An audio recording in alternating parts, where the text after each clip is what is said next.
Пушкин, Малевич, Мунаката, Марина Эшба, Фазиль Искандер. Какое разное время и какие разные люди. Что же может их объединять? Объединяет всех маленькая хрупкая женщина, замечательный художник Варвара Дмитриевна Бубнова. Какой-то мудрец сказал: «Счастлив тот, кто любит работу, которая наполняет его жизнь». В этом смысле я очень счастливый человек. Только наша работа, только наши труды дают нам скромное, но устойчивое счастье. Варвара Дмитриевна Бубнова родилась в Петербурге в 1886 году. Ее детство и юность проходили в имении деда в Берново, где помнили о том, как дважды посещал имение Александр Пушкин. А мать Бубновой была знакома с Анной Керн, адресатом стихотворения «Я помню чудное мгновение». Семья Бубновых была музыкально одарена. Две сестры, Мария и Анна, учились в консерватории. Варвара же с детства любила рисовать. Она закончила рисовальную школу, а затем Петербургскую академию художеств. В 1917 году она стала работать в Московском историческом музее в отделе древнерусских рукописей. Изучение иллюстраций древних документов было давней мечтой художницы. Еще учась в академии, Варвара Бубнова подружилась со своим однокурсником Владимиром Матвеем, который впоследствии стал ее мужем. Латыш по происхождению, Матвей был один из тех молодых художников, которые активно искали новые пути в искусстве.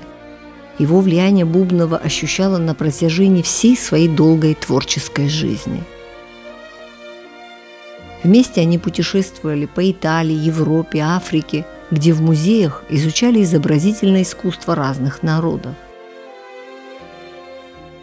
В этот период Бубнова общается с такими людьми, как Маяковский, Малевич, Бурлюк, Татлин.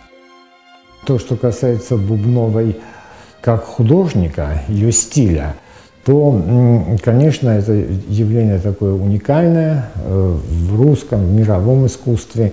Она принадлежала к русскому авангарду, это вот начало 20 века.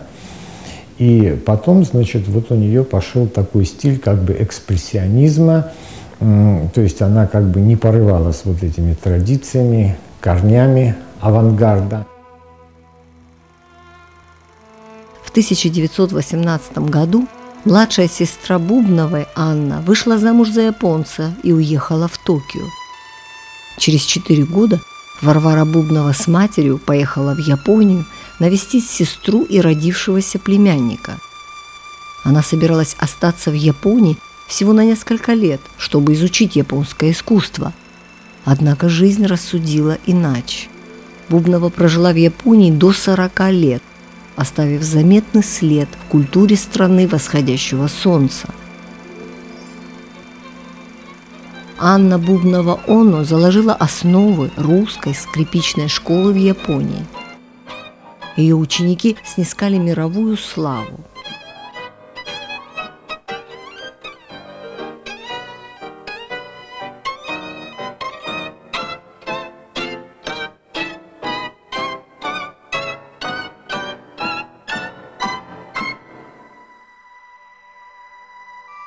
Варвара Бубнова, изучив японское искусство, совершенствует технику литографии на цинке, в которой тогда еще не работали в России.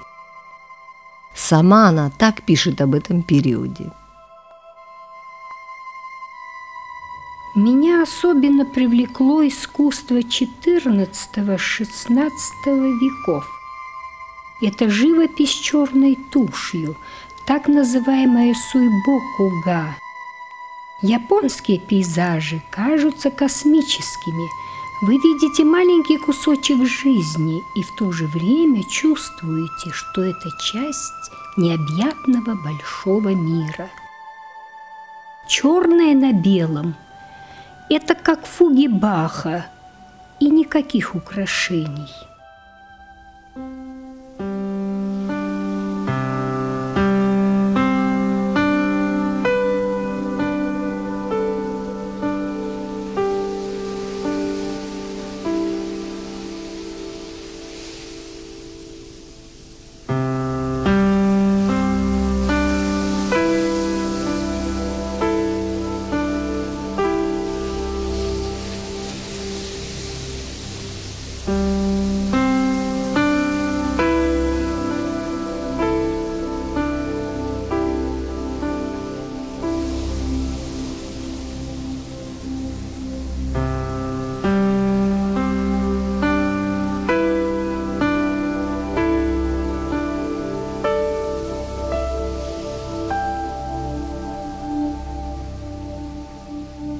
Основной темой произведений Бубновой в Японии становится жизнь простых людей.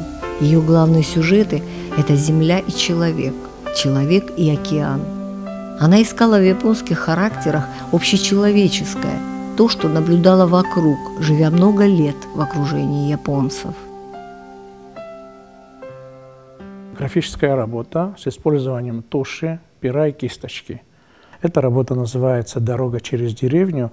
И, как вы понимаете, работа написана в 1945 году. Это в разгар война, Великая Отечественная война, возможно, еще продолжалась, во всяком случае, в Японии. И она показывает несколько, возможно, опустевшие села и вот эти вот здания. И дорога, которая как бы почти пустынно уходит через деревню. И как будто она хочет сказать, что из-за страха неба, из-за, возможно, какие-то вот военные действия, может быть, деревня опустела так же, как и пуста дорога.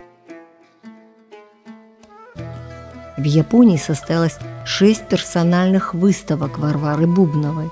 Все японские критики сходились в одном – в ее работах не было экзотики и вообще ничего напоминающего поверхностный взгляд иностранца на жизнь и обычаи другой страны. Она смотрела на японскую жизнь доброжелательными глазами русского человека.